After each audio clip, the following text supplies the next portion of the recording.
Good morning, Paul Georgie from Allendale. It's April 6, 2010. Possibly turnaround Tuesday here today. We got dollar up sharply, up 50 points. Crude down slightly. Gold down $5. Grain markets expected to open a little higher here at 9:30. Corn anywhere from steady to 1 higher. Beans 1 to 2 higher. Wheat mixed, steady to slightly lower. Some of the fundamental news stories that we've got out here this morning is weather. We've got storms moving across the northern corn belt and keeping farmers out of the fields for several days. The weather forecast also is for this system to move out tomorrow, late into Wednesday, and then another system moving through the entire Midwest on Monday, Tuesday of next week, and then even the longer-term forecast is for another system after that, about 5 to 7 days. So it's going to be spotty getting field work done from this point on for those areas that had large amounts of moisture. The guys that didn't get much are going to be able to keep going. So the weather's going to definitely influence us here. The USDA was expected to release crop progress on corn yesterday. At least that was rumored in the trade.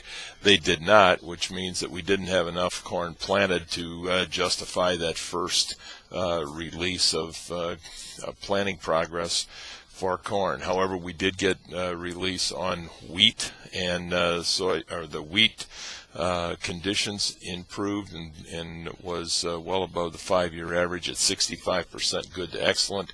So the wheat crop is getting off to a very good start.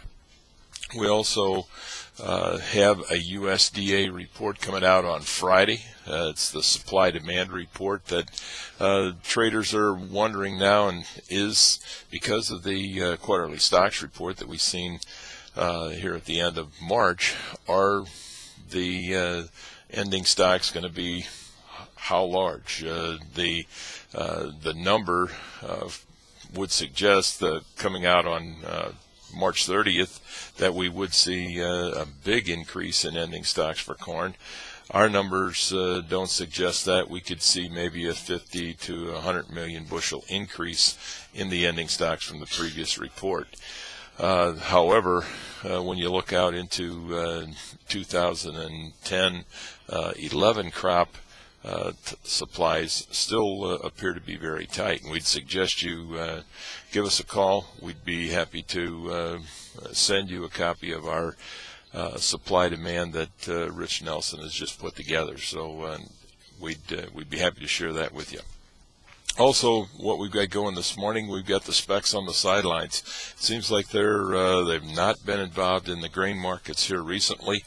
The bean market has been probably the most affected by spec influences, and that comes because of soybean oil. Soybean oil related to the energy market, and crude oil giving us a big run here and a breakout to the upside yesterday. That supported soybean oil, which in turn is supporting the overall soybean complex. If we see some weakness there, we're just running out of support basically in the grains here, and we could see this market break through the support area. Right now we've got support in corn at 343 to 340 area. Downside target 325. Soybeans 930 is the first level of support, and then again at 920. And wheat continues to make new contract lows. It has support at around 440 here near term, with a downside target of around 425. The livestock trade, we've got cash cattle offered at 98. No bids right now. Cutout values were stronger yesterday. Choice up 122, select up 15. The technical action in the cattle look to be very positive. We are in an uptrend, and that all setbacks right now we would suggest to be a buyer as the market continues this uptrending channel. The hog market, we got cutout values there higher, 53 cents higher. Cash markets are better here this morning. The trend continues to be very strong, and with the tight fundamental situation that we've got in the hogs, we expect that this market should continue firm here into June, with any kind of setbacks as buying opportunities. We're looking at cattle market this morning 20 to 30 lower on the opening, while feeders down anywhere from 30 to 60, and hogs up anywhere from 10 to 40 cents. So if you got any questions, give us a call. We'd be happy to discuss with you the outlook, especially with the USDA report coming up here on Friday.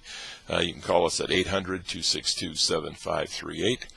We wish everybody a very successful trading day, and we'll talk to you tomorrow. Thank you.